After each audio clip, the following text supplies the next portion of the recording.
bonjour à tous et merci d'être venus à la conférence concernant la Russie qu'on avait intitulée « Regard non conforme sur la Russie ». Alors pour deux raisons. La première non conforme parce que c'est le nom de notre association, Cercle non conforme. Et la deuxième parce que ça se veut être un regard sur la Russie qui en réalité sera un peu médian par rapport à ce qu'on entend, c'est-à-dire les pros et les anti Poutine ou russes. Voilà. Alors je voulais remercier tous ceux qui sont venus, donc évidemment le public, je remercie également le bowling pour l'accueil qu'ils nous ont fait, et bien évidemment Pascal Lassalle qui s'est proposé pour intervenir sur ce sujet qui lui tient à cœur. Au niveau des annonces que je peux faire aujourd'hui, alors je vous signale que vous avez la revue Rébellion, qui est donc en vente à l'entrée, enfin en vente, disons que vous pouvez le commander, vous avez des bulletins pour commander. Je vous la conseille, c'est une ligne évidemment très socialiste, révolutionnaire. Voilà, donc quand on s'est mis un peu dans le moule, ça devient tout de suite très intéressant. On a un numéro actuel qui vient de sortir, qui est tout à fait sur nos problématiques, puisqu'en fait il s'agit du numéro 53 qui concerne la géopolitique essentiellement, et en particulier avec une interview d'Alexandre Douguine, donc le grand spécialiste de l'Eurasie, et également d'Emeric Choprade, qui je pense est connu de beaucoup de monde. Voilà, alors Rébellion, c'est à l'origine une revue qui est faite par des Toulousains, un petit groupe de Toulousains motivés qui a une dizaine d'années, et on diffuse un peu son message parce que c'est vrai qu'il y a beaucoup de choses qui sortent, mais ce qu'on sait peu, c'est qu'il y a certaines personnes qui, avec leurs petits moyens, depuis 10 ans, font tourner une revue qui sont dans des lignes donc socialistes révolutionnaires européens, c'est-à-dire évidemment influence de notre grande civilisation européenne, mais également d'une économie, économiquement et socialement socialiste. Également, vous avez différents tracts concernant Méridien Zéro, une radio que vous commencez, je pense, tous à connaître, qui fait un travail formidable, et effectivement, nous vous conseillons de l'écouter régulièrement. En plus, il y a des podcasts. Donc, si vous êtes le dimanche soir pas trop prêt à écouter la Méridien Zéro, vous avez bien évidemment les podcasts pour entendre, et vous pouvez même entendre toutes les émissions depuis des années qui sont donc disponibles en podcast. Nous avons également à l'entrée des paniers pour faire des dons à la Salamandra, qui est donc l'organisation de protection civile de Casa Pound d'Italia. Cette organisation vient en aide aux sinistrés, puisque vous savez que l'État italien est complètement fantoche. Et donc, si Casa Pound d'Italia ne fait pas le travail de l'État, on se demande bien qui va le faire. Et comme le dit Gabriele Dinolfi, effectivement, il faut pouvoir créer le véritable pouvoir, et quoi qu'on en pense aujourd'hui, le véritable pouvoir commence à devenir celui des associations, évidemment. Et également, je voudrais vous présenter rapidement notre association et le blog donc, que nous avons monté. Alors, concernant cette association, elle est de création récente. Donc il s'agit essentiellement d'un cercle qui fait des conférences, mais nous organisons aussi des marches, puisque nous avons une vocation patrimoniale et de découverte un peu de notre région et de nos traditions. Au niveau des conférences, nous avons fait la première sur les bases autonomes durables et le localisme. Pourquoi? Tout simplement parce que face aux problématiques économiques qui sont les nôtres, nous avons dû effectivement réfléchir, et nous sommes nombreux à le faire, et ici d'ailleurs vous êtes nombreux à le faire également, à réfléchir sur la question du localisme et de comment survivre à l'effondrement économique, qui était le thème de la conférence de Piero San Giorgio qui s'était faite à Lille avec le Cercle Bourguignon. Et également, donc c'était très intéressant parce qu'aujourd'hui il faut clairement penser local face au global, même si le global peut parfois avoir certains intérêts dans les synergies que nous mettons en place, surtout au niveau européen. Les perspectives du cercle sont finalement de s'inscrire dans une dynamique nouvelle au niveau de la réflexion qui est menée. Évidemment, on ne fait pas ça tout seul, puisqu'on on travaille avec l'équipe de Méridien Zéro et plus largement avec tous ceux qui sont prêts à intervenir à nos conférences. Voilà, de manière à penser un peu non seulement le monde, et savoir un peu dans quel monde on s'inscrit pour savoir comment nous trouver notre place et comment militer dans ce monde qui est en train de changer. Parce qu'effectivement, tout ce qui était les problématiques guerre froide ou même les problématiques juste après, aujourd'hui sont en train de changer. Et c'est vrai qu'on atteint un tel niveau de n'importe quoi actuellement que effectivement, il nous semble assez nécessaire de finalement reprendre tout ce qui avait été une des grandes forces de la France, c'est-à-dire de proposer par les différents cercles qui se font un peu partout, parce qu'il y en a aussi à Toulouse et d'autres à Lille et ainsi de suite, de proposer finalement des cartouches intellectuelles pour pouvoir s'inscrire dans le monde d'aujourd'hui. Donc effectivement, donc le cercle non conforme a un blog, donc cercle-non-conforme.oeffort.com, que je vous conseille de consulter. Nous sommes en train de lancer la machine, donc effectivement nous relayons beaucoup Méridien Zéro. Nous relayons effectivement ce que nous trouvons d'intéressant parmi des auteurs très ciblés, que je vais citer, comme Dominique Vénère, Bernard Lugan par exemple, Émeric Choprade, c'est des gens qui, je pense, dont la pensée peut difficilement être contestable et contestée. Voilà, donc effectivement des gens qui ont déjà démontré leur qualité intellectuelle. Donc nous relayons leurs pensées, nous relayons évidemment la nôtre, on peut très bien faire des chroniques de livres, de musique, enfin ce qui va nous passer par la tête. On relaye également nos activités. On espère pouvoir relayer la conférence si jamais on peut avoir tout ce qu'il faut derrière pour pouvoir la mettre en ligne. Voilà, donc n'hésitez pas à consulter notre blog. Nous avons fait dernièrement un article concernant la question du bassisme donc dans le monde arabe, où précisément je me pose vraiment la question aujourd'hui, mais ça pourrait être le thème d'une conférence bien plus lointaine, sur notre position, parce que vous savez que nos mouvements ont toujours été favorables au nationalisme arabe, et actuellement on peut dire que le nationalisme arabe, il n'en reste plus grand-chose, malheureusement.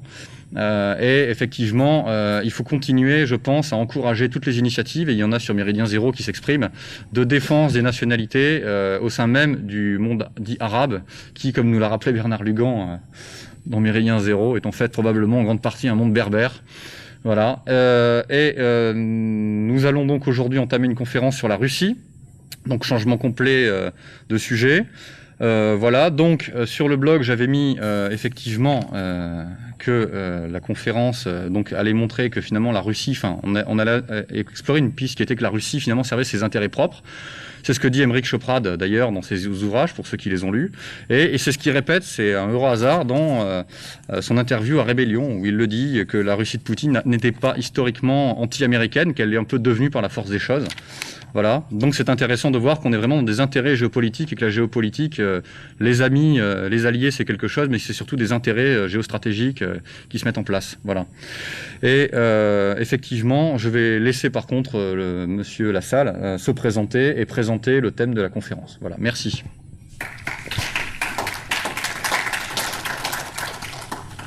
Merci mon cher Jean. Merci, ça marche. Merci de me laisser en tout cas l'occasion de m'exprimer une fois de plus dans le cadre du cercle non conforme, d'avoir aussi l'occasion de revenir sur ces terres lilloises qui me sont chères. Hein. Et il fut d'ailleurs un temps où j'étais présent plus souvent avec le camarade ici présent. Donc ce soir, je suis là pour vous parler d'un sujet, c'est vrai, qui me tient à cœur depuis longtemps, sur lequel donc j'ai penché mon attention de manière régulière et détaillée depuis déjà un petit moment, donc la question russe là, en tant que telle, mais également la question russe en relation avec ce qu'il est convenu d'appeler son étranger proche, c'est-à-dire bien sûr les anciennes républiques de l'ex-URSS, mais également la Russie dans la scène mondiale, hein, dans la scène européenne, dans un cadre plus général, géopolitique et géostratégique. Bon, pour me présenter rapidement, il est toujours intéressant de savoir d'où parle un intervenant conférencier, hein, quels sont un petit peu... Quelles sont ses représentations, quel est son parcours. Sachez que, bon, cela fait bientôt un demi-siècle que je milite dans les rangs de ce qu'il fut convenu d'appeler la nouvelle droite.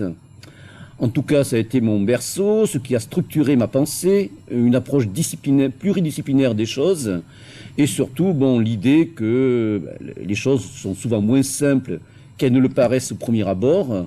Elles m'ont donné des cadres assez solides, en tout cas, un engagement qui se situe de manière très claire sur un plan européen. Bon, quand je dis européen, que les choses soient bien évidentes dès le début, je dirais un cadre alter-européen. Hein. L'Europe telle que nous sommes pas mal à la concevoir ne se réduit pas, et heureusement d'ailleurs, au machin bruxellois, hein, appelé Union européenne, qui est au mieux une sinistre caricature de ce que devrait être l'Europe, au pire une trahison, bien entendu. Mais cette vision de la Russie s'inscrira véritablement d'un point de vue alter-européen, dans ce qui devrait devenir, ou redevenir en tout cas, si ce continent a encore un avenir, hein, une perspective dans laquelle la Russie s'inscrirait, ou du moins elle aurait un rôle à jouer, d'un partenariat dont la nature, bien sûr, reste à déterminer, Et de toute façon, c'est l'histoire, bien sûr, qui nous offrira ces réponses, dans un avenir plus ou moins proche. Donc je suis intervenu à de multiples reprises dans des structures métapolitiques, pour reprendre le terme consacré, issues de ce courant, de cette sensibilité néo-droitiste, depuis donc déjà, comme je l'ai dit, plus d'une vingtaine d'années. Et il se trouve que, voilà, depuis bientôt une demi-douzaine d'années, j'ai dirigé plus précisément mon attention sur ce cadre-là. Bon, j'ai toujours été passionné par la Russie, depuis très longtemps. Ce qu'il est convenu d'appeler le Grèce, et donc toutes ces excroissances plus ou moins dissidentes, que ce soit Terre et Peuple, Synergie européenne, etc., avaient déjà dégagé un impératif continental, c'est-à-dire que l'avenir de l'Europe se ferait dans une synergie pan-européenne, de Dublin à Vladivostok, ou de Reykjavik à Vladivostok. Allez, soyons complets, n'oublions pas nos amis islandais, qui d'ailleurs nous ont donné l'exemple récemment, en remettant les banksters à leur place. Donc hommage à eux d'ailleurs, ne les oublions pas. Donc effectivement, on se situait depuis très longtemps dans cette perspective. La Russie suscitait des interrogations bien avant la chute du mur de 89. Je me souviens d'un numéro mythique de la revue Éléments, la revue grand public de la Nouvelle Droite, où des gens s'interrogeaient sur cet objet un petit peu à la fois proche et lointain, qu'était la Russie. À l'époque, l'Union soviétique, mais bien sûr, qui renfermait le cadre russe. Donc il y avait depuis toujours des interrogations à ce niveau-là. Et ayant poussé un petit peu ces réflexions, je me suis aperçu que les choses n'étaient pas si simples. Elle n'était pas si simple, d'autant plus que vous n'êtes pas sans savoir que depuis déjà bientôt une décennie, la Russie suscite un engouement certain dans les milieux, on va dire, dissidents, dans les milieux nationalistes, dans les milieux identitaires, donc que ça parte des monarchistes et des souverainistes jusqu'aux pan-européistes, en passant par les nationalistes révolutionnaires et autres dissidents de tout poil. Effectivement, la Russie, depuis les présidence de Vladimir Vladimirovitch Poutine, donc depuis 1999-2000, suscite un intérêt. On voit réémerger, je crois que le terme convient, plus qu'émergente, c'est une puissance réémergente sur la scène nationale, d'une Russie qui redresse la tête après, en quelque sorte, le temps des troubles qu'a représenté la parenthèse Yeltsin, donc depuis l'indépendance formelle de la Russie en 1991. Donc effectivement, la Russie suscite un intérêt certain pour plusieurs raisons, que je vais très rapidement rappeler. D'une part, effectivement, sur un plan strictement géopolitique, la Russie représente un contrepoids évident à l'hyperpuissance américaine, au bloc atlantiste, au bloc occidental. En cela également, elle représente un espoir. Donc la Russie n'apparaît plus comme le grand méchant, à la couleur rouge. On se souvient, pour ceux qui ont vu le service militaire, que l'ennemi c'était toujours le bloc rouge. Ce fut mon cas personnellement à l'époque. Et depuis la chute du mur, effectivement, les perspectives ont changé, les perceptions justement se sont modifiées, et la Russie aujourd'hui, partisane de monde multipolaire, jetant en quelque sorte des passerelles à l'Europe, surtout au niveau déclaratif, nous le verrons tout à l'heure, donc apparaît comme un contrepoids évident et surtout comme éventuellement une alliée possible pour une Europe qui malheureusement peine à se dégager de la vassalité transatlantique. Ce fut l'occasion notamment au moment de la deuxième guerre du Golfe en 2003, avec un trop bref axe Paris-Berlin-Moscou qui a paru se dégager à cette époque-là et qui malheureusement n'a été qu'un feu de paille, étant donné qu'il s'est constitué pour de mauvaises raisons, en quelque sorte, pour des raisons de pacifisme et de politique intérieure concernant l'Allemagne de Gerhard Schröder, et pour des raisons aussi de politique intérieure de la part de Jacques Chirac, qui ne souhaitait pas sûrement provoquer aussi trop de remous concernant certaines strates aujourd'hui en augmentation de notre population. C'est une des raisons, il y en a bien sûr sûrement d'autres, plus louables d'ailleurs. Donc aujourd'hui, il y a ce premier point de vue. Deuxièmement, il y a effectivement un réflexe tout à fait humain qui est de projeter des espoirs que nous nourrissons sur une figure qui apparaît comme un homme politique qui fait preuve d'une certaine tenue internationale, d'une certaine virilité, de certains punch, d'une certaine différence.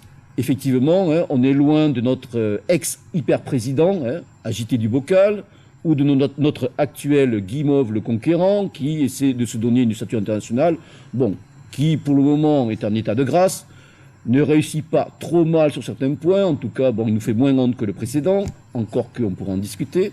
Mais effectivement, lorsqu'on voit Vladimirovitch Poutine, qui par exemple répond à un journaliste qu'il faudrait aller buter les terroristes tchétchènes jusque dans les chiottes, qui a un langage viril, avec d'ailleurs un petit dialecte de prisonnier, de zèque, hein, m'avait précisé mon épouse qui est russophone. Donc effectivement, lorsqu'on voit là aussi un Vladimirovitch Poutine qui soigne particulièrement sa communication, hein, Vladimir, donc, en Sibérie, torse-poil, qui donne sa montre à un petit bourriate, qui fait de la pêche, qui chevauche virilement, les Russes adorent ça, qui conduit une moto avec des Hells Angels en Crimée, qui monte dans un bombardier stratégique Tupolev 160 Blackjack, qui se fait photographier aux commandes d'un char. En fait, on a quand même une image positive d'un président qui incarne quand même une force retrouvée, une fierté certaine. Effectivement, on aurait tendance à projeter un petit peu des espoirs, mais que nous nourrissons pour nous-mêmes, en quelque sorte, de se dire, tiens, peut-être qu'un jour le salut pourrait venir de l'Est.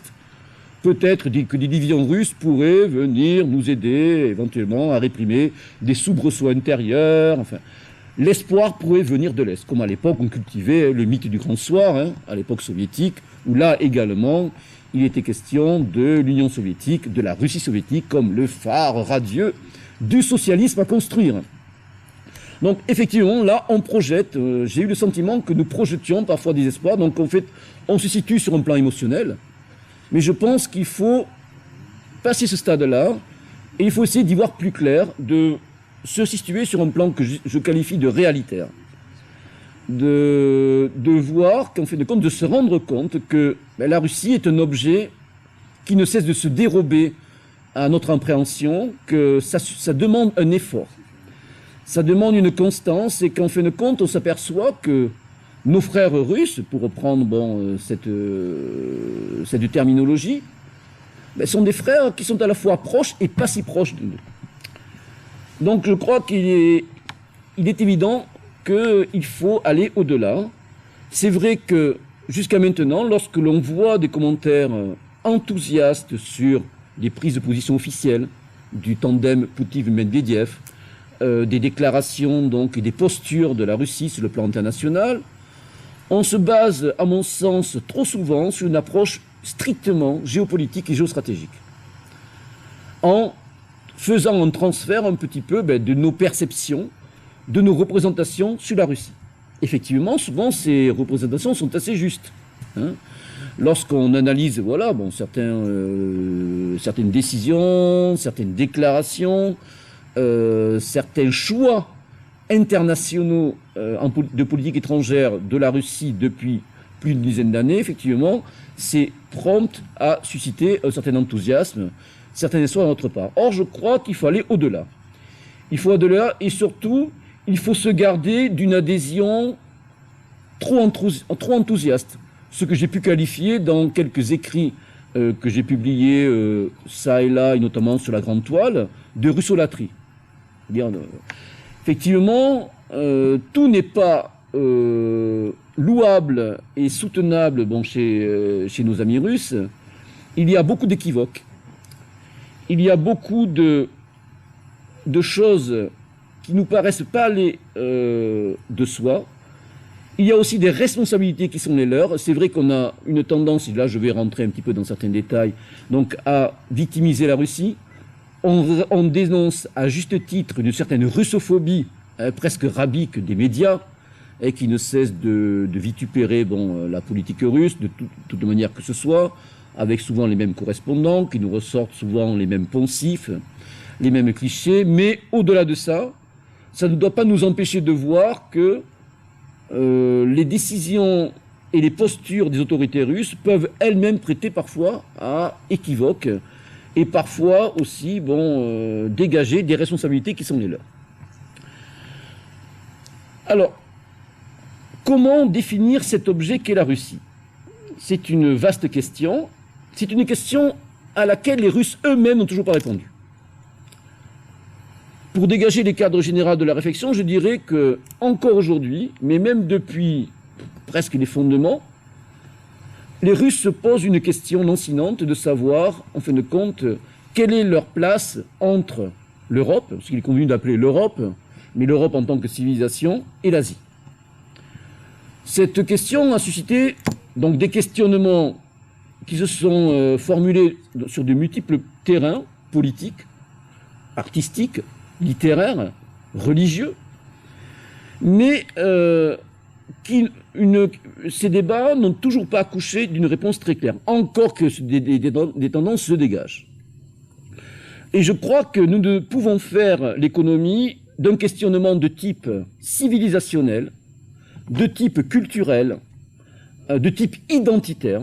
Le mot est lâché, hein, bon, un adjectif d'ailleurs qui ne se réduit pas à certaines structures politiques qui pourraient avoir la tentation de se monopoliser le terme, bien entendu, mais un questionnement identitaire fait partie de tout questionnement tel qu'il soit, en tout cas, concernant la nature d'un peuple, d'un pays, d'une civilisation. Et là, je crois que lorsqu'on fait cet effort-là, les choses commencent un petit peu à se décanter. Alors, essayons d'aller au fondement des choses et ensuite on essaiera de décliner bien sûr plusieurs exemples, et je compte aussi éventuellement sur vous pour, à la suite de mon petit exposé, que je n'espère pas trop long et trop rébarbatif, poser des questions, me demander éventuellement de préciser certains points de détail, etc. Alors la Russie, dans ses fondements, apparaît incontestablement européenne. La Russie, en tout cas, est née dans un espace qui a été occupé par des populations de type indo-européen, ou boréenne, pour reprendre le néologisme cher à Dominique Vénère, à savoir les différentes tribus qui se rattachaient à l'ensemble slave oriental. Ces différentes tribus occupaient un espace immense, des rives de la mer Baltique jusqu'à celle de la mer Noire, plus ou moins balisées à l'est par les montagnes de l'Oural, qui ne sont pas une véritable frontière, vous le savez. Ce sont des montagnes vieilles avec des sommets peu élevés. Et ces tribus slaves orientales voisinaient avec d'autres types de populations, à savoir, pour faire simple, un rameau indo-européen de type iranien, les populations nomades de l'ensemble scythe sarmate alain, notamment dans l'actuelle Ukraine et dans la Russie du Sud, des populations de type turco-mongole, notamment au nord du Caucase, avec des populations aussi de type nomade, guerrières et nomades, que je pourrais nommer tout à l'heure, et ensuite des populations de type finno-ougrienne, qui se prolongeaient jusqu'à la Finlande actuelle, mais qui occupaient à l'époque une bonne partie de la Russie actuelle, en tout cas de la Russie centrale. Ces populations slaves orientales ont été mises en forme sous l'impulsion plus ou moins importante, là les débats entre historiens ne sont pas résolus, de guerriers marchands varegs, c'est-à-dire suédois, vikings, les fameux varegs, qui ont descendu les cours des grands fleuves russes, de Novgorod jusqu'à Kiev et jusqu'à la mer Noire, donc en passant par les grands fleuves, la Volga, le Dnipro en ukrainien, et qui ont accouché d'un État que l'on appelle fort incorrectement la Russie de Kiev, mais que l'on devrait plutôt appeler, pour des raisons historiographiques et des raisons plus neutres, la Russe de Kiev ou la Ruthénie de Kiev. Étant donné que là, dès maintenant, mais je pourrais éventuellement y revenir plus tard, on a des querelles historiographiques qui vont s'opposer entre les historiens russes actuels, les historiens ukrainiens, en tout cas tous les pays qui sont les États successeurs de cet ensemble. Donc il faut parler d'un État très vaste, qui est une sorte d'empire patrimonial, la Ruthénie de Kiev ou la Russe de Kiev, dont Kiev est la capitale, et d'ailleurs le noyau central. Un noyau central qui est situé autour de trois villes, Kiev, Pereyaslav et Tchernihiv, donc qui est un noyau central qui est situé en Ukraine. Là, vous avez un ensemble de tribus slaves orientales qui sont à l'origine plus tard des trois grands peuples slaves orientaux, les grands Russes, ou Russes proprement dit, les Russes blancs ou les blancs rutènes, les Biélorusses ou Biélorussiens actuels, et bien sûr les Ukrainiens, donc pour le noyau sud.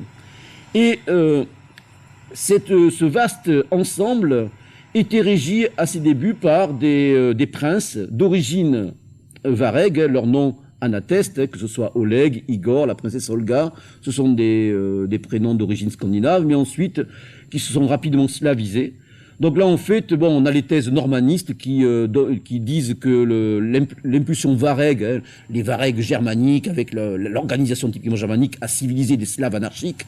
Ça, c'est la thèse normaniste. Les thèses autochtones d'historiens russes et ukrainiens disent plutôt qu'il y avait déjà les fondements d'un État slave. Hein. Bon, j'ai tendance à penser, suivant certains historiens comme l'historien franco-ukrainien Yaroslav Diebedinsky, que la vérité se situe entre les deux. Qu'il y avait déjà les noyaux d'un État slave de l'Est, autour notamment de la ville de Kiev, Novgorod également, tout au nord, mais que effectivement se sont adjoints à cette ethnogénèse de l'ensemble ruthène des marchands varègues, qui étaient employés à la fois comme guerriers, bien sûr, dans les fameuses drujina, c'est-à-dire les suites guerrières de ces princes, de ces kniazes, et l'élément slave qui avait déjà mis en place les premiers éléments d'un État. Donc on a un vaste ensemble slave oriental. Cet ensemble slave oriental entretient des rapports conflictuels ou de coopération avec l'élément stépique, c'est-à-dire les peuples nomades, turcs en général, qui constituent souvent une menace permanente ou alors peuvent entretenir des rapports pacifiés avec des populations comme les fameux Khazars, dont les souverains se sont convertis à un moment au judaïsme, le fameux Khazar cher à Arthur Koestler notamment, hein, qui disait qu'une bonne partie des populations ashkénazes juives étaient d'origine Khazar. Bon, c'est une autre thèse, c'est un autre problème, c'est une question sur laquelle je ne développerai pas. D'autre part, d'autres populations qui comprenaient les Petcheneg, qui comprenaient d'autres tribus comme les Polovts, les Koumans, enfin des populations qui représentaient l'élément nomade opposé à l'élément sédentaire slave oriental. Se greffe là-dessus une deuxième dimension, une dimension politique et religieuse. Et d'ailleurs civilisationnelle, c'est bien sûr la fameuse conversion d'un de ces princes, le prince Vladimir, Volodymyr en ukrainien, à la religion chrétienne, version byzantine. Je dis version byzantine, je ne dis pas encore orthodoxe, étant donné que nous sommes en 988 et que le schisme de 1054 n'a pas encore eu lieu. Donc là, on a une influence religieuse byzantine, uniquement religieuse, pas politique. Et surtout, ce qui est intéressant, c'est que ce moment de la Ruthénie de Kiev, cet État d'ailleurs ne peut pas être revendiqué exclusivement par un des pays qui en est issu. Aujourd'hui, il y a une tendance des historiens russes, et ce n'est pas nouveau, de l'époque tsariste jusqu'à l'époque actuelle, en passant même par l'époque soviétique, à revendiquer l'exclusivité de l'héritage kievien. D'ailleurs, n'apprend-on pas aux écoliers russes que Kiev est la mère des villes russes? On me l'a sorti, ça, personnellement. Alors qu'aujourd'hui, que Kiev est une ville qui est la capitale de l'Ukraine et que surtout le terme ne convient pas. Donc les Russes emploient le terme de Russie de Kiev qui est totalement incorrect, pour pas dire totalement partial et qui n'est pas innocent, alors que le terme de Ruthénie a l'avantage de rendre cet héritage-là aux trois peuples, aux trois branches de la slavité orientale qui en sont issues. Donc cet état de Ruthénie de Kiev représente, pour la Russie en tout cas, pour l'Ukraine et pour la future Biélorussie, ça va presque de soi, ce que je considère comme le moment européen de la Russie. Je m'explique. Cet État est un État de type proto-féodal. À l'époque, c'est un État qui est un des plus vastes d'Europe.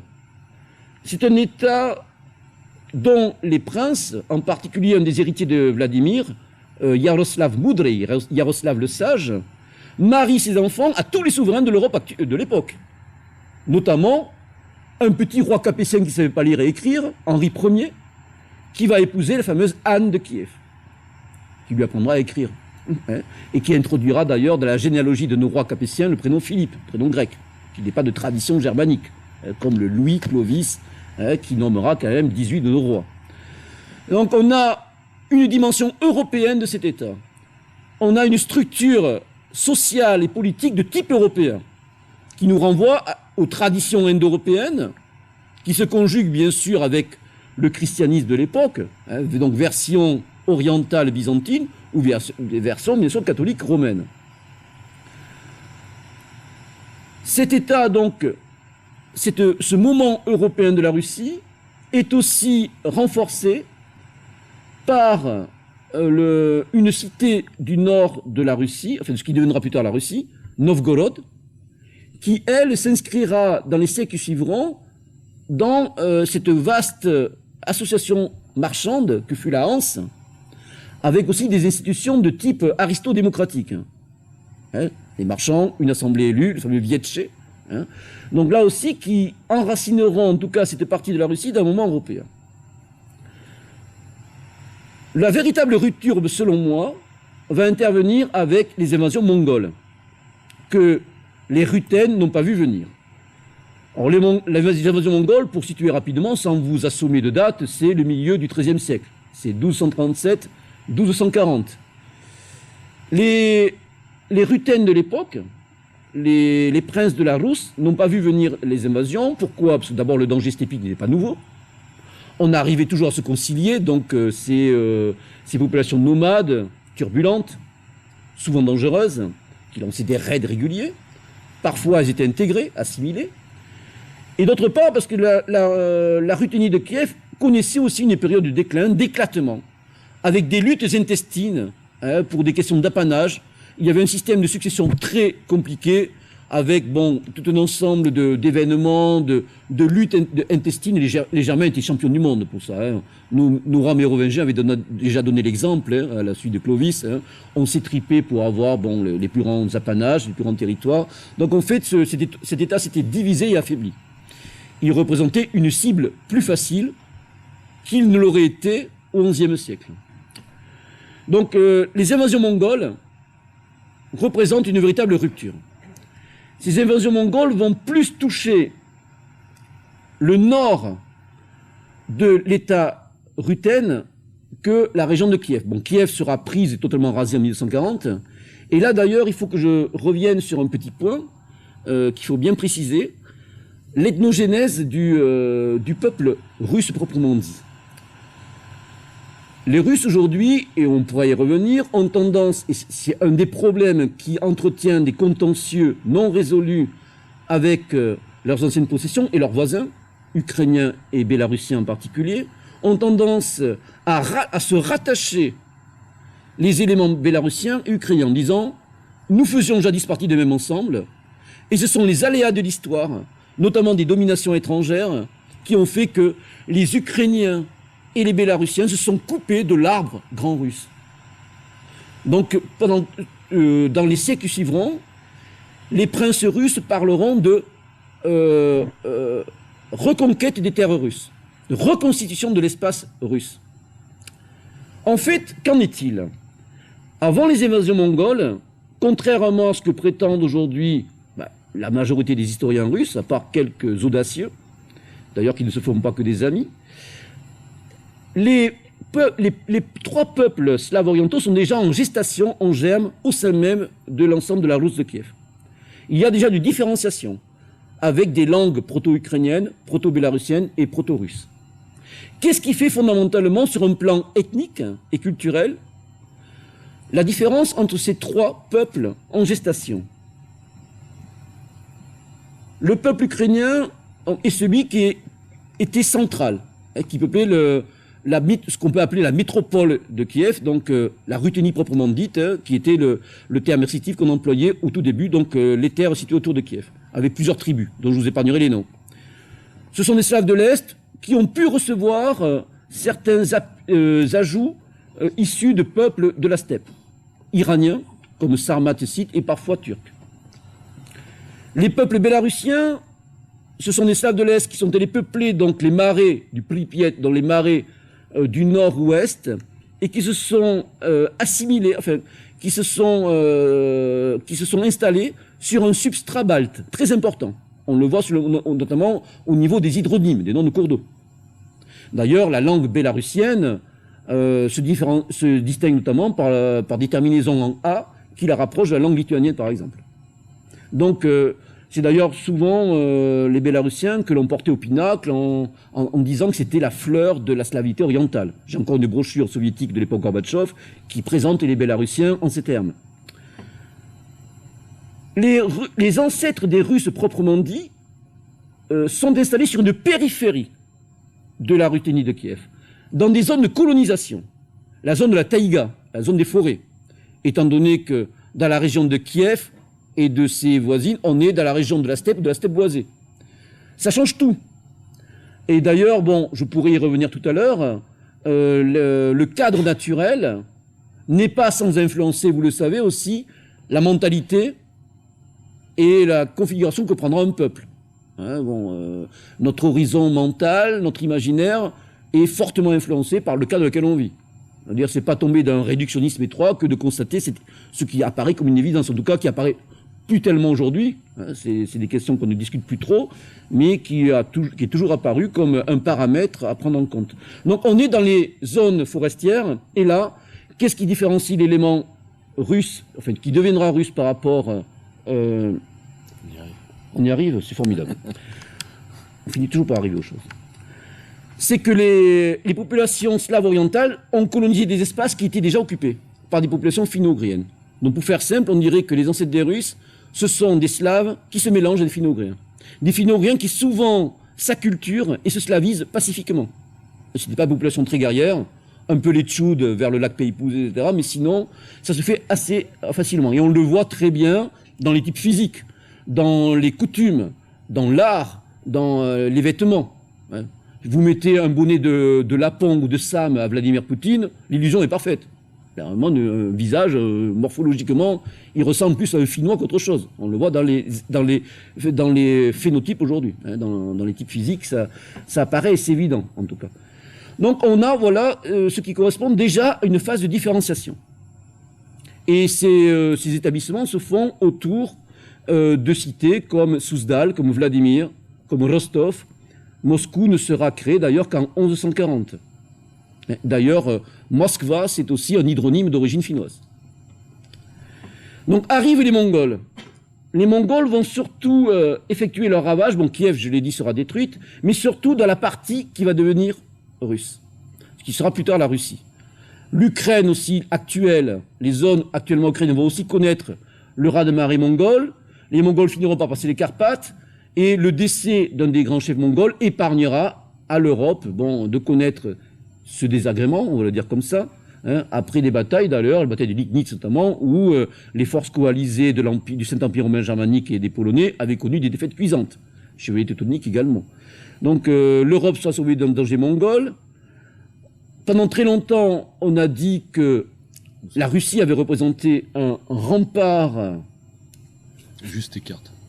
Voilà. Face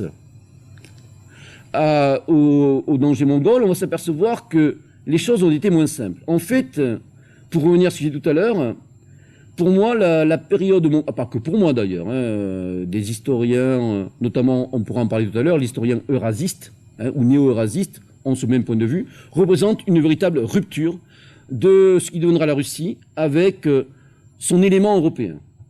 Comment cela va-t-il se manifester?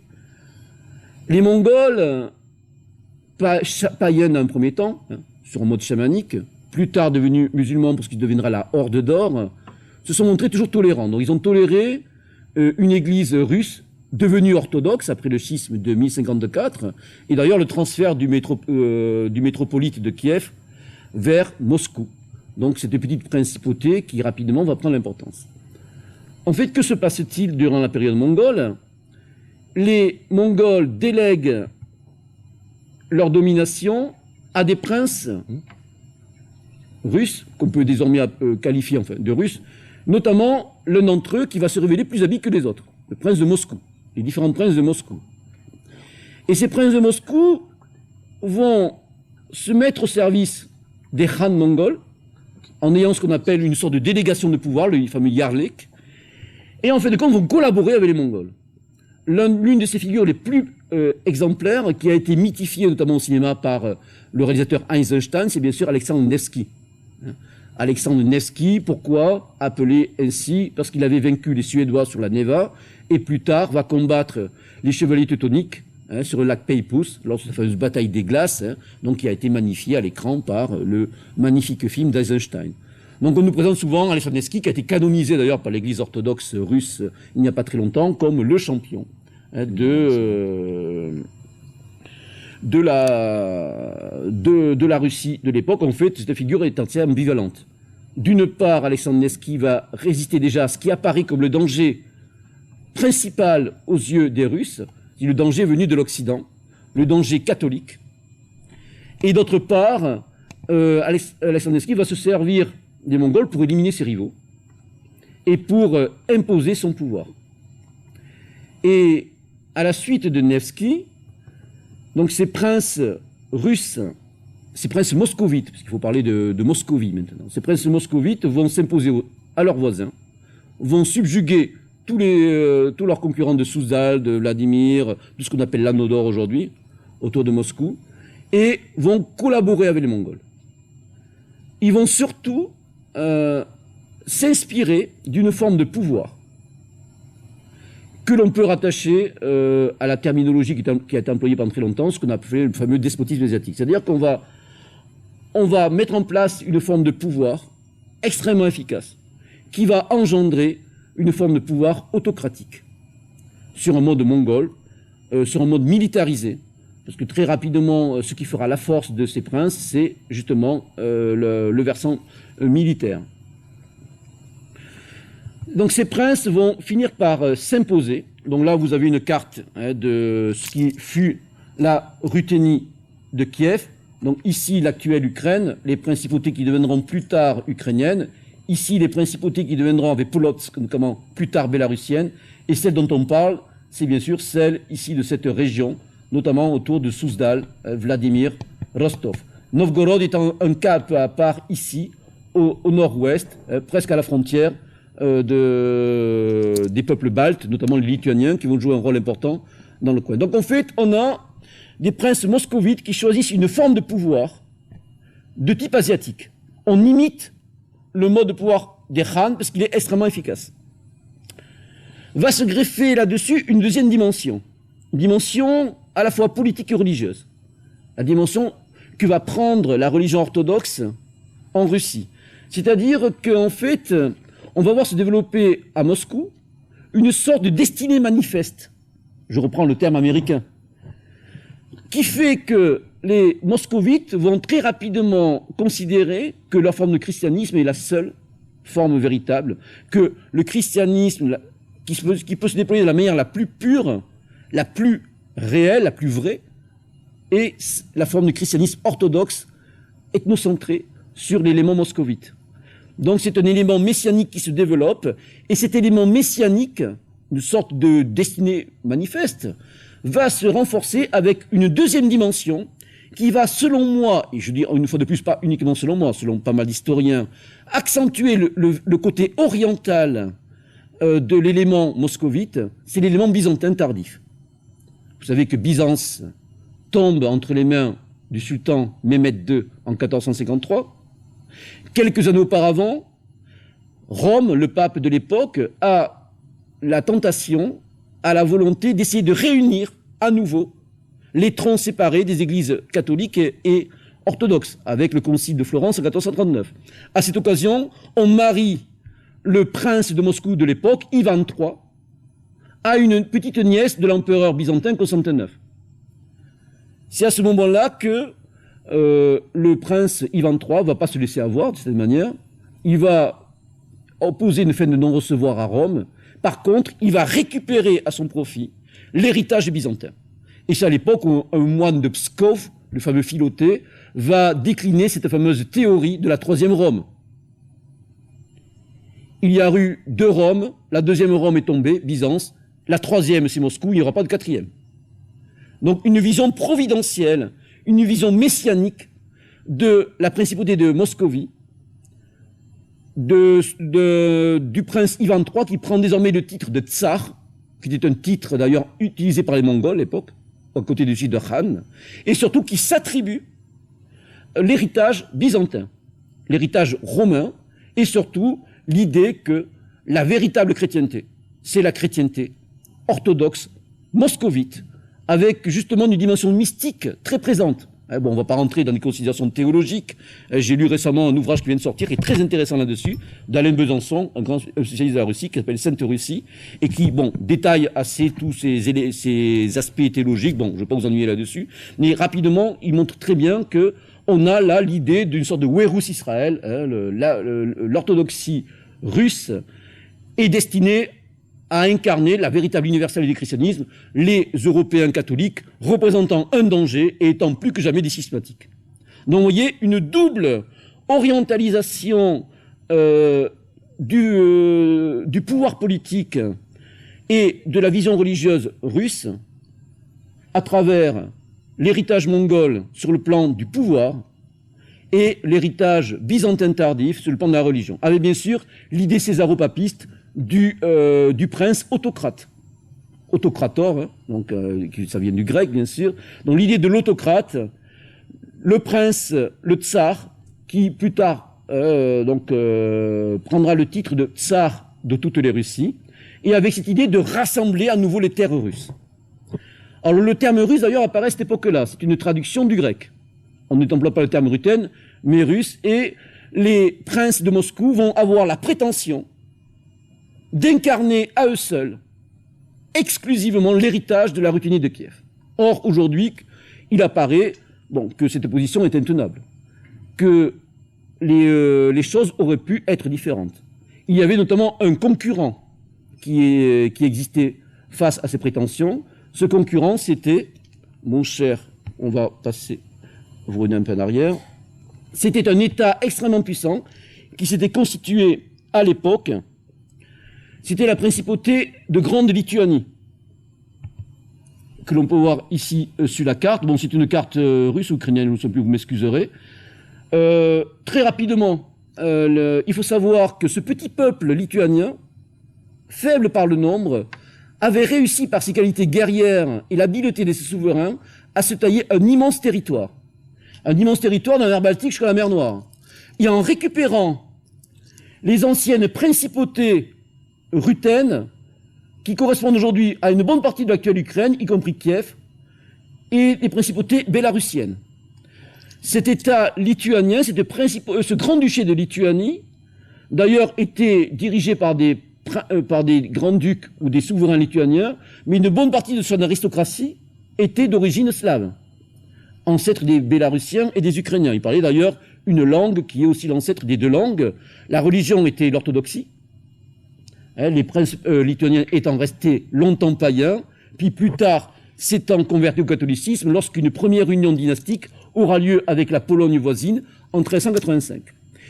Et les princes lituaniens d'ailleurs se proclamaient princes de Lituanie et de Ruthénie. Et lorsqu'on y réfléchit, notamment au niveau juridique, il faut savoir, pour revenir un peu en arrière, que notamment dans la Ruthénie de Kiev, on avait un droit slave qu'on appelle Ruskaya Pravda, le droit ruthène, qui était une tradition juridique d'essence indo-européenne, et qui s'est retrouvé dans cet État lituanien. Donc on peut dire que d'une certaine manière, cet État lituanien qui a intégré notamment les principautés de Galicie ici et de Volhynie ici, ainsi que les principautés de Polotsk, de Vitebsk, etc., incarnait aussi, à juste titre, un droit à l'héritage de la Ruthénie de Kiev.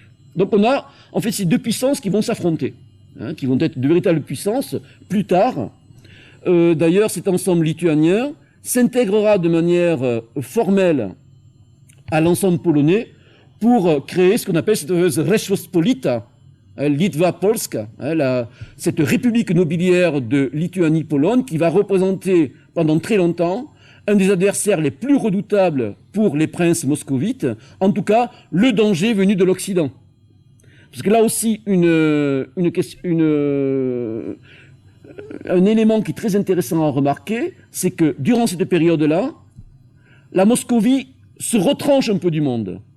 De rares voyageurs occidentaux, des marchands, des ambassadeurs, dressent des portraits pas toujours très flatteurs de la principauté moscovite. Et surtout, pour ces princes moscovites, le danger vient fondamentalement de l'Ouest. c'est le danger qu'on voit, le danger de conversion de la part de la Rome catholique, et puis le danger, bien sûr, de la part des rois de Pologne. Un danger d'ailleurs qui s'est révélé effectif, notamment au début du XVIIe siècle, avec le fameux temps des troubles. Le temps des troubles, c'est, pour être rapide, c'est la succession du fameux tsar Ivan IV, Grozny, Ivan le Terrible, qui lui a justement étendu la principauté de Moscovie vers l'Est, en mettant fin au pouvoir de la fameuse Horde d'Or, en prenant notamment la fameuse ville de Kazagne, aujourd'hui la capitale du Tatarstan.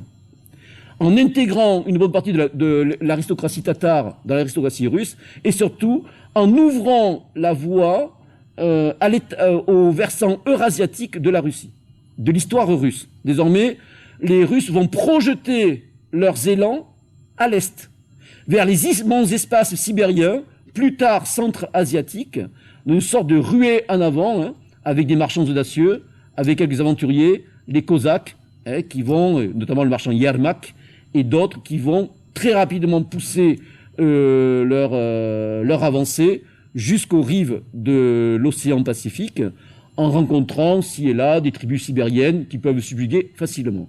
Donc c'est Ivan IV qui a eu un gros problème de succession, je ne vais pas rentrer dans les détails, mais au cours de ce problème de succession, avec des personnages chers notamment à l'écrivain Pouchkine, Boris Godunov entre autres, les Polonais ont essayé de placer des faux tsars à la tête de la Russie. Cette période a été donc ressentie comme une période de danger, par rapport à l'existence même de la Russie.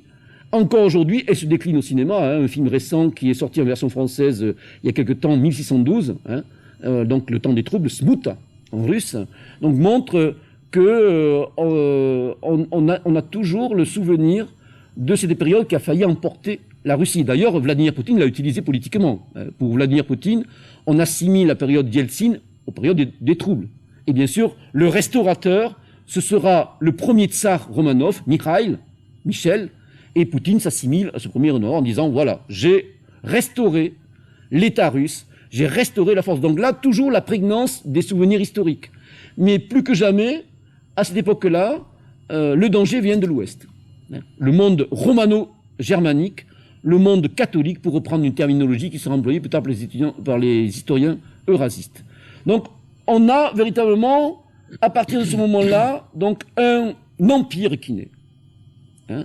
On avait un empire qui prétend à l'héritage exclusif de la Ruthénie de Kiev et qui s'étend sur les espaces eurasiatiques, qui sera guidé par une dimension donc messianique, une dimension religieuse, cette prétention d'incarner le seul véritable christianisme, avec un côté mystique, comme je l'ai dit, très prononcé, et qui doit faire face donc à des ennemis venus de l'Ouest, représentés par les Polonais, Lituaniens et aussi les Suédois.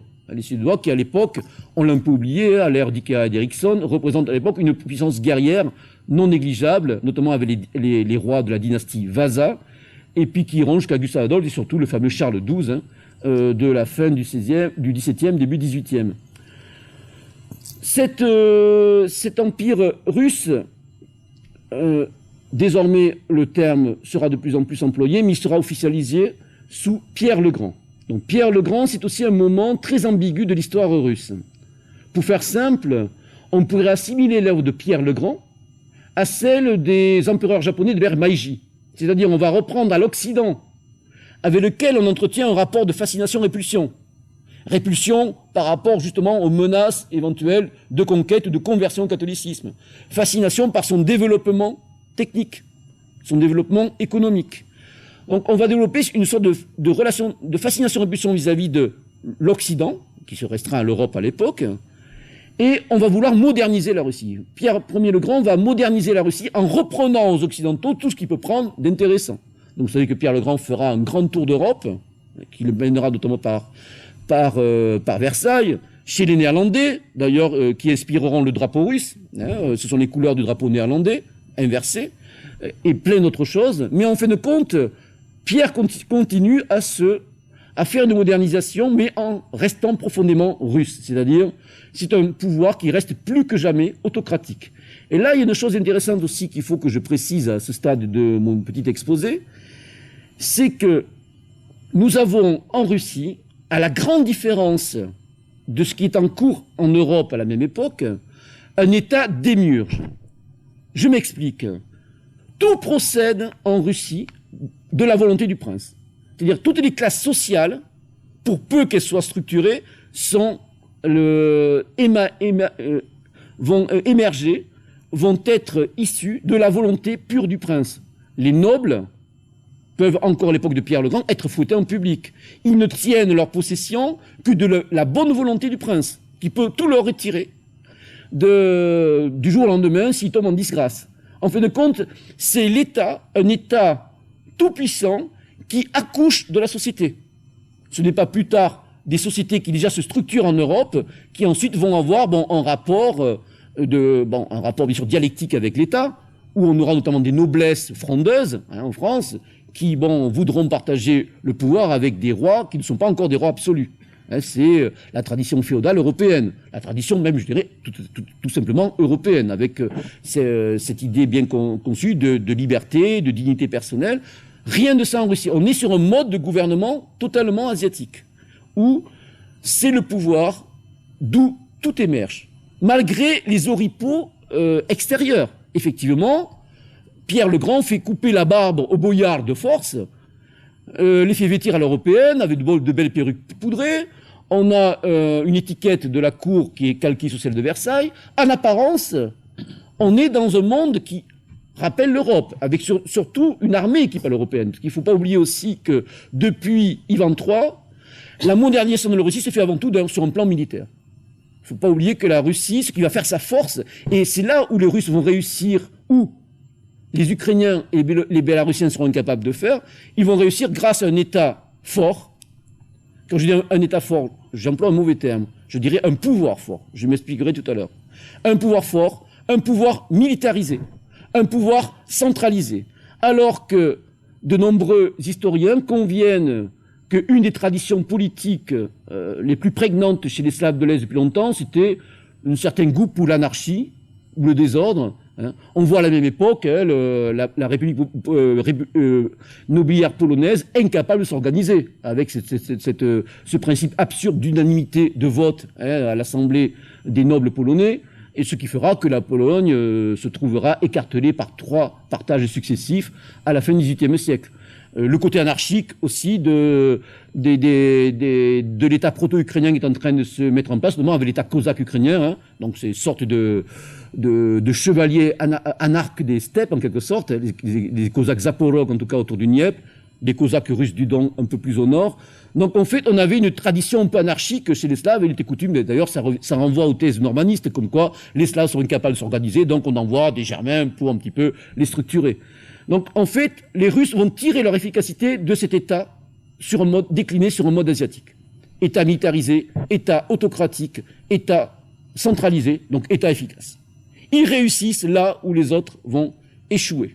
En fin de compte, on s'aperçoit à ce stade de mon propos que c'est la périphérie coloniale de l'ancien Ruthénier de Kiev qui a réussi.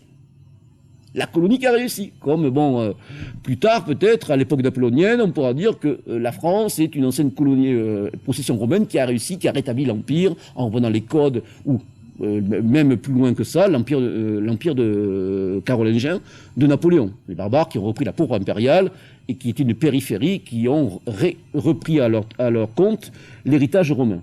Donc on en est à ce stade-là, modernisation extérieure, modernisation structurelle, mais ça reste un État profondément russe, avec toujours des divisions. Je vous épargne le schisme religieux qu'a connu la Russie au XVIIe siècle, entre les vieux croyants et la réforme mise en place par le tsar, du prince Nikon, là aussi qui a opéré une rupture assez douloureuse, en tout cas pour les Russes, sur ce plan religieux.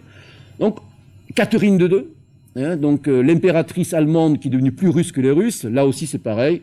On a un État russe qui trouve une dimension européenne, et surtout qui se fait reconnaître comme une puissance militaire et politique de taille, qui sera jusqu'à nos jours un souci permanent des autorités russes ou russo-soviétiques, donc sur la scène européenne, avec aussi le souci d'un accès aux mers chaudes, hein, donc accès à la mer Baltique, après justement les victoires de Pierre Ier face à l'Alexandre du Nord, le fameux Charles XII de Suède, hein, que Voltaire a magnifiquement croqué dans sa fameuse histoire de Charles XII, et Catherine II qui contribue à faire de la Russie une grande puissance européenne que même des philosophes des Lumières comme Voltaire ont admiré, Catherine II étant avec Frédéric de Prusse un des modèles des despotes éclairés de la fin du XVIIIe siècle.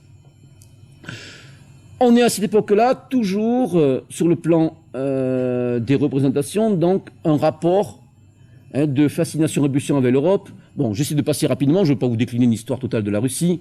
Le tsar Paul Ier, le tsar Alexandre Ier, donc celui qui résistera à l'invasion française en 1812. Vous savez qu'on en parle beaucoup cette année, c'est une commémoration. Ce qu'on peut retenir d'Alexandre Ier, c'est justement l'imprégnation d'une partie de la noblesse par les thématiques européennes, notamment des Lumières, notamment avec le fameux coup d'État des officiers décembristes en 1825, la veille de l'accession au pouvoir du tsar Nicolas Ier.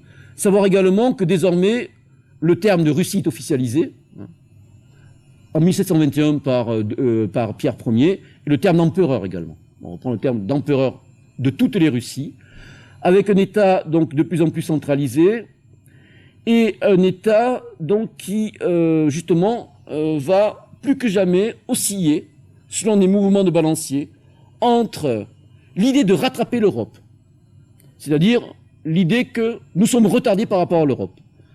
La période mongole qui a duré plus de 2 siècles et demi nous a retardés. Nous n'avons pas connu certains phénomènes fondamentaux qu'ont connu l'Europe. La Renaissance, la Réforme, ainsi que des mouvements donc, économiques et techniques. D'autant plus que, et je reviens à ce que j'ai dit tout à l'heure, les tsars Ivan III et Ivan IV, au XVIe siècle, ont amoindri cette façade européenne en mettant au pas la ville libre de Novgorod, qui représentait le dernier aspect européen, en tout cas au niveau civilisationnel, de cette Russie-là. Et ce n'est pas la ville artificielle construite sur les marais de la Baltique, la ville de Saint-Pétersbourg, sur les cadavres de 30 000 Cosaques ukrainiens, qui va changer les choses. C'est une greffe qui apparaîtra pendant très longtemps étrangère à une bonne majorité du peuple russe.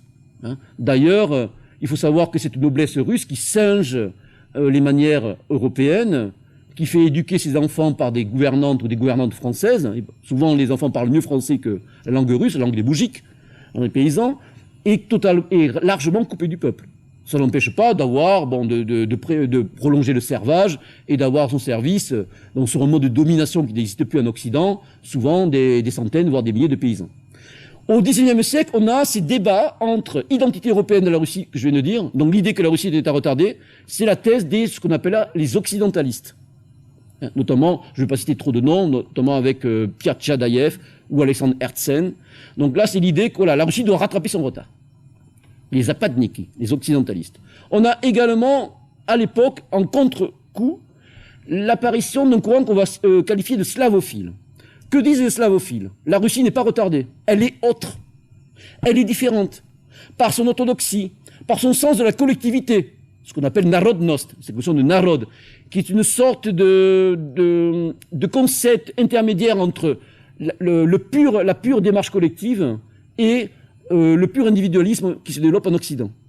Donc la Russie est riche de sa singularité, sur sa vision de l'orthodoxie, sur son autocratie. C'est l'époque où on décline la fameuse trilogie qui a été mise en place par le ministre de l'Éducation du tsar Nicolas Ier, Ouvarov, c'est-à-dire orthodoxie, autocratie, esprit national, sur les bases sur lesquelles se fonde la Russie des tsars. Donc ces débats déchirent un petit peu les intelligentsias russes tout au long du XIXe siècle. La puissance russe s'affirme donc comme un pays qui commence à compter sur l'échiquier européen et mondial, attire des investissements, donc agrandit son territoire, toujours cette ruée vers l'Est, prenant des territoires chinois, les fameux traités inégaux, donc avec l'ouverture de la façade du Pacifique de Vladivostok, et surtout attaquant aussi les khanats musulmans d'Asie centrale, dans les actuelles républiques turques d'Asie centrale, du Kazakhstan jusqu'à l'Ouzbékistan, Kirghizistan, etc. Donc on a un agrandissement territorial considérable, une sorte de colonisation intérieure. Alors là, il y a un certain paradoxe, c'est que les peuples ne sont pas traités à la même enseigne. Les peuples les plus éloignés de l'élément slave voient en général une singularité relativement préservée. Notamment les peuples turcs, les peuples musulmans, les peuples bouriates, etc. Les peuples du Caucase, là aussi, la conquête très dure du Caucase, face notamment aux résistances donc, dans les montagnes de Tchétchénie, du Daghestan, etc. L'intégration de la Géorgie. On a aussi une certaine vision de l'intégration. Un aristocrate géorgien peut très bien s'intégrer à l'aristocratie russe du moment qu'il accepte l'orthodoxie, l'obéissance à son tsar et qu'il parle russe. Donc il y a une capacité d'assimilation et d'intégration assez... Par contre, il y a une politique de type ethnocidaire concernant les ethnies slaves, bélarussiens et ukrainiens. L'Ukraine qui a été rattachée surtout en 1654, après traité de Péréaslav avec les Cosaques Zaporogues, le Bélarus actuel qui a été rattaché, qui a été repris aussi aux Lituaniens. Là, ces peuples bélarussiens et ukrainiens se voient dénier leur identité et sont sommés de se russifier.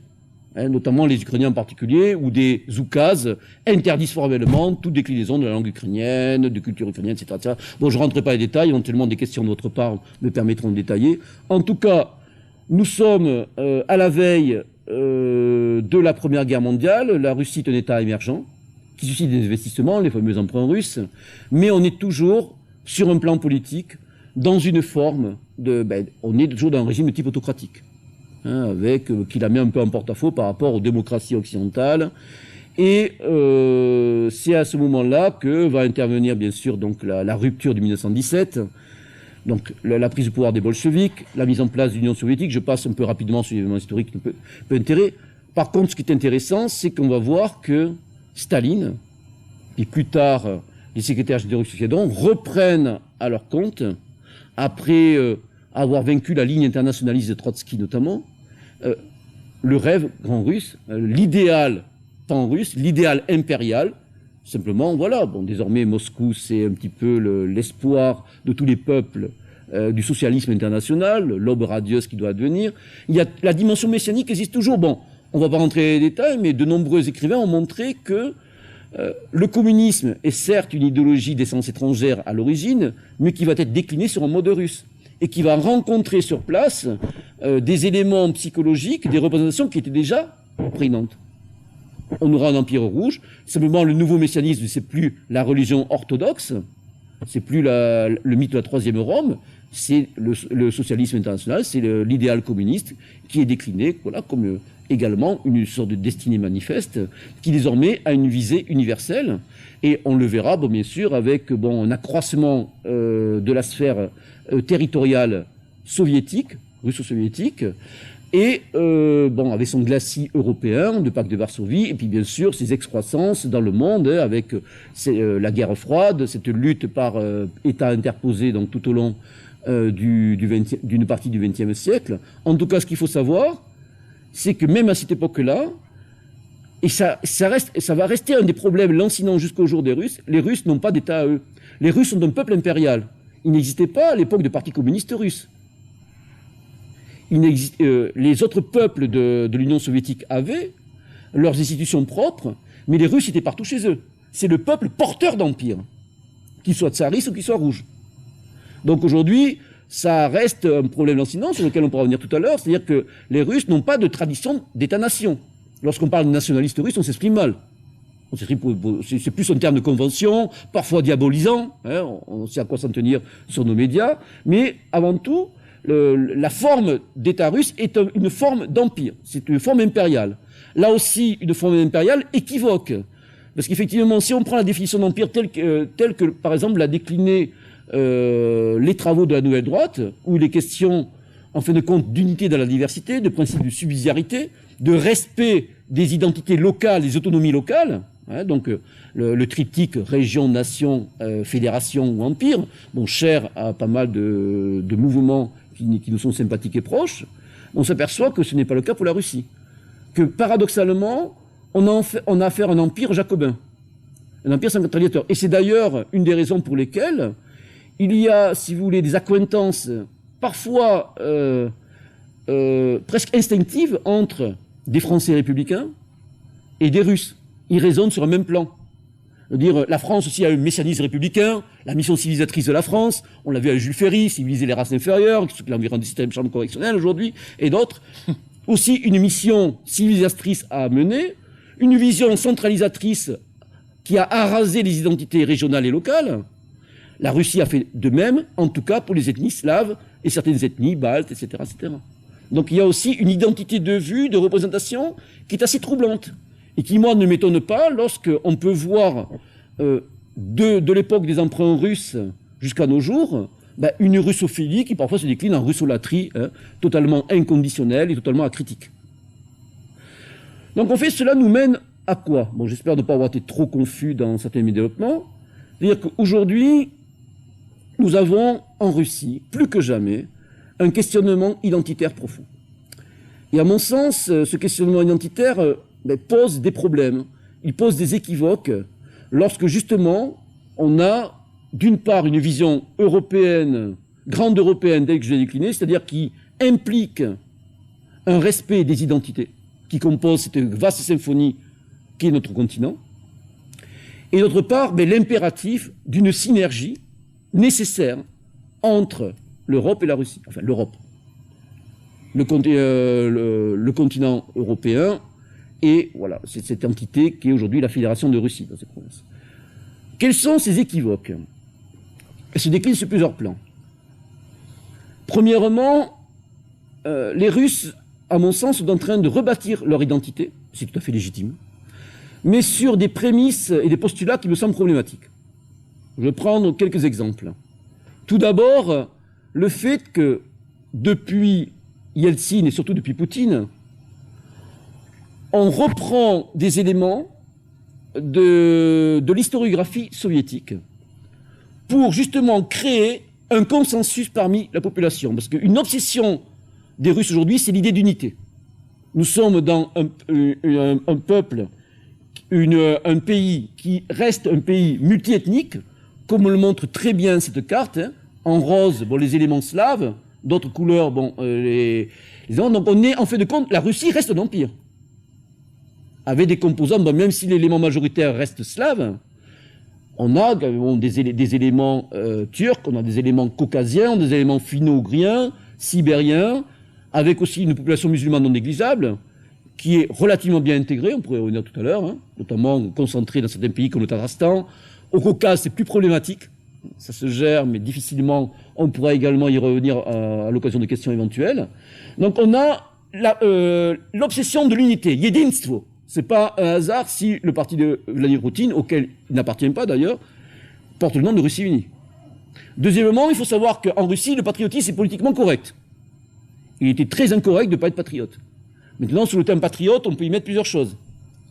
En fait de compte, la voie qui domine dans le pouvoir russe, c'est l'idée d'un patriotisme type constitutionnel, tout en mêlant des éléments ethniques. C'est-à-dire, en fin de compte, on est citoyen de la Fédération de Russie, même un bashkir, un tatar est citoyen de la Fédération de Russie, mais quand même, le vrai russe, celui qui porte quand même, la Russie, c'est quand même un slave orthodoxe, quoi. On le voit, les rapports ambigus que le pouvoir entretient avec l'église orthodoxe russe. Là aussi, on pourrait y revenir. Donc il y a, en fait de compte, une double dimension de l'identité russe, une dimension ethnique, ethnico-religieuse, et une dimension civique. D'ailleurs, les Russes ont deux mots pour désigner ça, hein. Il y a Rossinsky et Russki.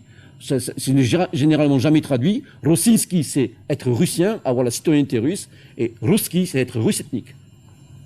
Et en général, les mouvements identitaires ou dits nationalistes russes intègrent les deux paramètres, de manière plus ou moins importante. Là aussi, si vous me posez des questions sur les nationalistes russes, je pourrais détailler tout à l'heure. Donc en fait, on a un pouvoir qui reprend des éléments de l'historiographie soviétique, notamment le mythe de la Grande Guerre patriotique. Ça, depuis quelques années, c'est vraiment mis en avant, c'est décliné à toutes les sauces. Et d'ailleurs, ça met en place une certaine réhabilitation de Staline. Enfin, réhabilitation, le mot est peut-être un petit peu fort, mais Staline, c'est un homme, c'est un Janus, en quelque sorte. C'est à la fois celui qui a opéré une répression impitoyable, qui a lourde de pertes humaines, hein, que ce soit le système du goulag, les déportations de peuples entiers, la famine génocide en Ukraine de 1933, etc., etc. Et d'autre part, c'est quand même le Vojde. C'est le maître, c'est le chef qui les a menés à la victoire en 1945. Ça me fait penser à une phrase un peu assassine de Custine. Vous connaissez peut-être Custine, ce comte qui a été un des observateurs de la Russie, qui a écrit ces fameuses lettres de Russie au début du XIXe siècle, à l'époque de Nicolas Ier. Il était arrivé russophile, il est reparti russophobe. Il est reparti plus que... C'est une vision un peu assez tocquevillienne de la Russie, et il avait une phrase assassine, mais qui résume bien un petit peu le sentiment. Il disait « L'esclave à genoux rêve de la maîtrise du monde ».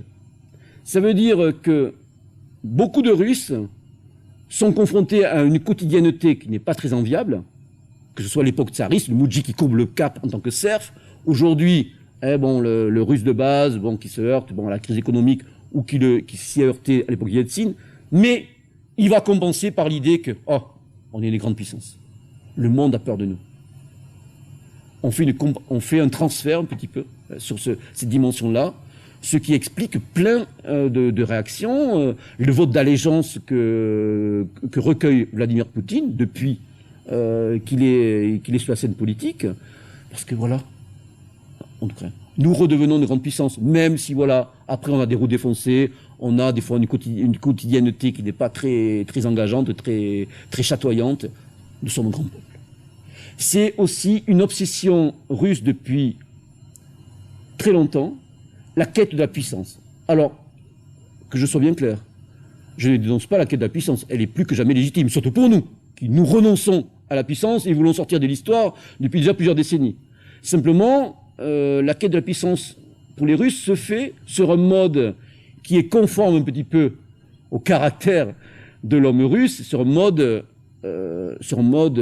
extrême, sur un mode titanique, sur un mode excessif. Pour les Russes, on sait très bien que souvent c'est tout ou rien, ce sont des solutions souvent extrêmes qui sont choisies. On oscille entre une sorte... L'histoire russe se vit souvent sous forme de deux rythmes. Un rythme d'indolence, d'abandon, de nonchalance, de fatalité, de résignation, la fameuse fatalité slave, puis des phases paroxystiques, où là, le peuple se réveille, et souvent, ça se termine en ébène de sang. Que ce soit des révoltes, des révolutions, des mouvements inattendus, comme la résistance inattendue de l'armée rouge en 1941, là aussi totalement inattendu, alors qu'ils s'étaient pris vraiment une rouste dans la guerre d'hiver face à la Finlande. Un observateur très fin de cette réalité, un auteur russe qui s'appelle Alexandre Prokhorov, a sorti un bouquin très éclairant récemment qui s'appelle La gouvernance et la Russe. Il montre bien que l'histoire russe peut être lue selon ce prisme. On passe de phases d'instabilité à des phases de stabilité, mais de stabilité dysfonctionnelle. C'est-à-dire, rien ne fonctionne. Un Russe vous dira, chez nous, non, il y a des lits de poules partout sur les routes, les infrastructures sont pourries, ça ne marche pas. Et malgré tout, ils retombent sur leurs pattes. Malgré tout, ils envoient un satellite, Sputnik. Ils envoient un homme dans l'espace. Les Russes sont assez fascinants sur ce plan-là parce qu'ils ont une capacité de résilience qui pourrait un jour les sauver de phénomènes d'une crise structurelle que nous connaissons. C'est en cela où il y a vraiment un aspect fascinant chez cette réalité dans ce peuple-là. Bon, je reviens un petit peu à mes chevaux, je retombe sur mes pattes. Donc en fait, cette identité russe, elle se décline sous le mode de la Grande Guerre patriotique, ça devient une mythologie. Moi, je suis un grand fan de cinéma russe, russo-soviétique, de séries, pour vous dire que depuis quelque temps, ça y va, hein, les blockbusters à la russe, où les bons soldats de l'armée rouge décanillent le fasciste ou les méchants collabos, ça ne manque pas à la télé russe ou en DVD. Des productions d'ailleurs de plus ou moins bonne qualité. Certaines d'entre elles sont plus ou moins des fois éditées en français, notamment la bataille de Brest-Litovsk récemment en DVD. En fait, aujourd'hui, ça devient une sorte de vérité intouchable, comme quoi la Grande Guerre patriotique ne peut pas être ternie par des travaux historiographiques qui montrent qu'en fin de compte, les choses n'ont pas été si simples.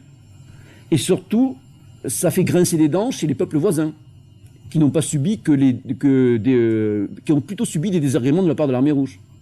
Donc effectivement, lorsque les Baltes, ou les Ukrainiens, ou les Polonais, vont écrire leur propre histoire, et vont dire, oui, d'accord, l'armée rouge ne nous a pas uniquement libérés des nazis, des fascistes, elle nous a aussi occupés. Elle a mis en place un régime répressif totalitaire pendant des années, qui a déporté des milliers d'entre nous. Bon, les Russes grincent des dents. Qu'est-ce qu'on fait? Qu'est-ce qu'ils font à ce moment-là? Ils emploient ce que nous subissons depuis déjà trop longtemps, une reductio ad Hitlerum, c'est une diabolisation. Le méchant fasciste, les nazis, donc tous ceux qui critiquent cette vision de l'histoire, les anciens volontaires, par exemple, des divisions SS baltes, qui ont combattu avant tout pour leur pays plutôt que au service de l'idéologie nazie, sont voués aux gémonies et sont qualifiés purement simplement de collaborateurs, de nazis, de fascistes, selon des modes de diabolisation, selon des modes sémantiques que nous connaissons que trop bien.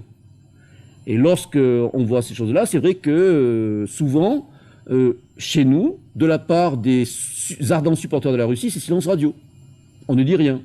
On accepte de la part des Russes, à l'encontre de peuples qui n'en restent pas moins européens, des peuples frères, que ce soit des Baltes, des Ukrainiens, bien qu'ils fassent des choix géopolitiques parfois erronés, on accepte ce traitement alors qu'on le dénonce chez nous. Moi, je trouve qu'il y a une certaine incohérence.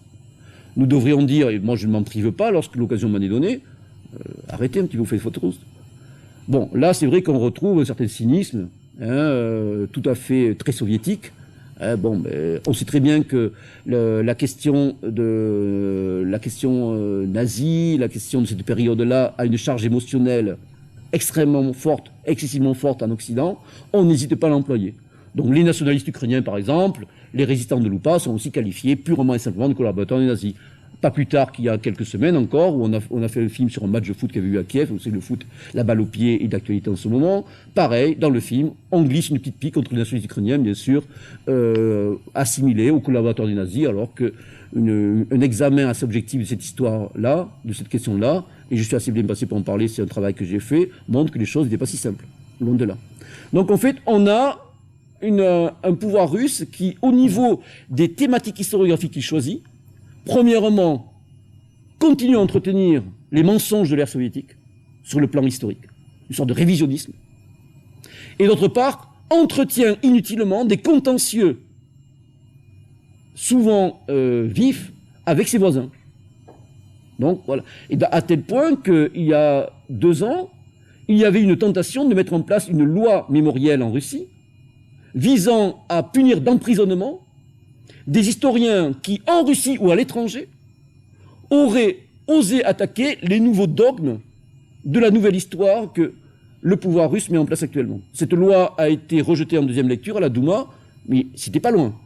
J'ai d'ailleurs rencontré 2 membres de cette commission, Natalia Narossitskaya, qui a sorti un bouquin en français, Que reste-t-il de notre victoire, qui est à la tête d'une ONG, donc l'Institut de la démocratie et de la coopération à Paris, aux réunions de laquelle j'assiste assez régulièrement, et d'autre part, Alexandre Choubarian, qui est aussi un historien de l'époque gorbatchevienne, qui a sorti un bouquin aussi sur la Russie, l'idée européenne, aux éditions des Sirtes. Donc on a une volonté de mettre en place des lois mémorielles, presque des sortes de lois Guesso déclinées à la russe, contre tous ceux qui remettraient en cause les vérités dogmatiquement énoncées de la nouvelle histoire russe.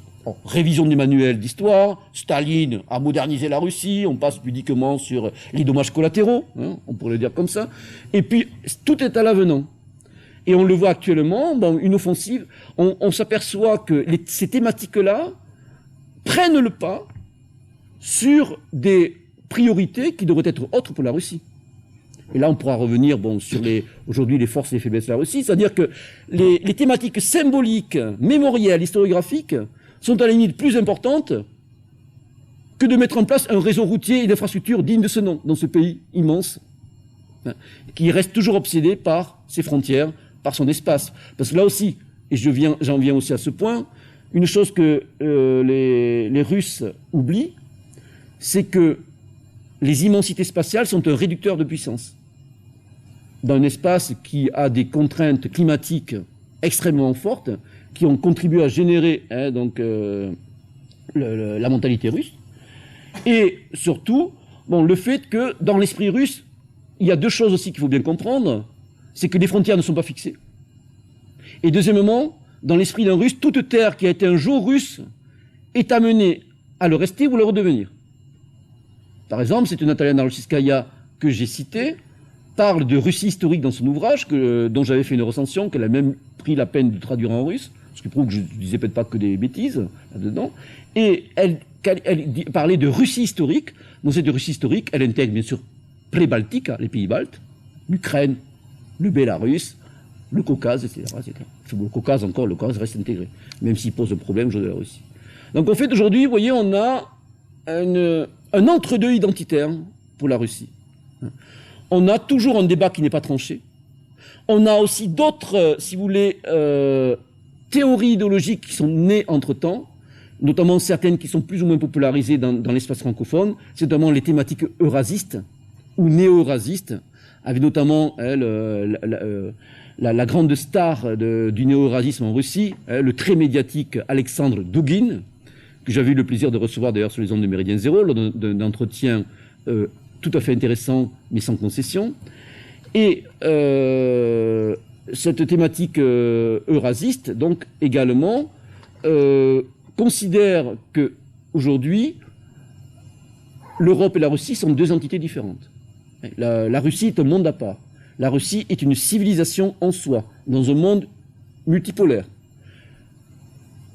Le problème, si problème il y a, c'est qu'en fait on s'aperçoit que cette idéologie néo-eurasiste, sur laquelle éventuellement je pourrais revenir si vous voulez que je détaille un petit peu, n'est qu'en fin de compte ne constitue que les habits neufs d'une traditionnelle vision impériale, pour ne pas dire impérialiste, et pour ne pas dire chauviniste, très russe. Voilà. Oui, panslave, encore que panslave, ça délimite. Un Polonais, un Slovène, un Tchèque n'est pas eurasien. Parce que être eurasien, c'est pas uniquement une donnée géographique ou ethnique, c'est aussi une vision presque métaphysique, presque essentialiste. Donc, en fait, aujourd'hui, la tendance serait, les derniers sondages, l'Institut Levada notamment en témoignent, au fait que une majorité de Russes considèrent que la Russie est une singularité qui la coupe de l'Europe. Et il ne faut pas se fier, il ne faut pas se tromper, il ne faut pas se fier trop souvent aux déclarations régulières de Vladimir Poutine ou de Dmitri Medvedev sur la nature européenne de la Russie. Ça, c'est à l'encontre des Européens lorsque, on veut calmer le jeu, on a besoin d'établir des contrats, des relations économiques, une assistance technologique. Mais aujourd'hui, la Russie n'attend qu'une assistance technique de l'Europe, qu'elle peine, en tout cas, dans des secteurs où elle a perdu pas mal de savoir-faire, mais qu'aujourd'hui, la tendance est à considérer la Russie, le monde russe, Russki Mir, c'est-à-dire le monde russophone, c'est-à-dire comme un monde à part. Et comme le rappelait tout à l'heure Jean, de manière très légitime d'ailleurs, la Russie aujourd'hui veut être reconnue comme un acteur à part entière de la scène internationale, un acteur qui occupe une place qui fut celle de l'URSS, même si la Russie n'est plus l'URSS, même si aujourd'hui elle est redevenue une puissance régionale, même si elle a des attributs encore de grande puissance, son immensité spatiale, son arsenal nucléaire vieillissant, mais encore relativement considérable, et surtout le fait de reconstituer une sphère d'influence exclusive autour de ce qu'on appelle l'étranger proche, c'est-à-dire les anciennes républiques de l'Union soviétique. Et c'est là aussi où il peut y avoir des problèmes, où il peut y avoir des contentieux sur un plan civilisationnel, parce que je pense que d'un point de vue grand européen, il est inacceptable, par exemple, que la Russie s'attribue une sphère d'influence exclusive sur des pays comme l'Ukraine ou le Bélarus, qui pour moi, sur un plan historique et civilisationnel, sont incontestablement européens. C'est que là, les débats n'ont même pas eu. Ou quand débat il y a sur la nature, par exemple, eurasienne ou eurasiste de l'Ukraine, c'est souvent le fait de minorités intellectuelles ou activistes ou militantes. Donc, en fait de compte, d'ailleurs, pour terminer rapidement sur l'Ukraine, je pourrais détailler, paradoxalement, enfin non, c'est même pas un paradoxe, mais l'Ukraine est un pays qui a toujours contribué à enraciner la Russie en Europe. Lorsque Pierre le Grand fait ses réformes de modernisation, il s'appuie notamment sur des éléments, sur des cadres politiques et religieux ukrainiens venus de Kiev, formés dans notamment la fameuse université Morella, où des jésuites officiers, etc. etc. Enfin, voilà, donc j'espère ne pas avoir été trop obscur, trop rébarbatif sur ces quelques considérations, en tout cas ces pistes de réflexion que je laisse à votre attention. Maintenant, je pense que je peux avoir l'occasion de répondre plus précisément sur tel ou tel point. Alors, bien sûr, je n'ai pas développé des points plus détaillés sur des éléments économiques, militaires, géopolitiques, qui sont en généralement très bien tracés et développés dans des publications qui nous sont plus ou moins proches, sur des sites internet aussi qui sont extrêmement bien faits. Mais je pense qu'on peut éventuellement rebondir sur telle ou telle thématique selon les questions que vous allez me poser.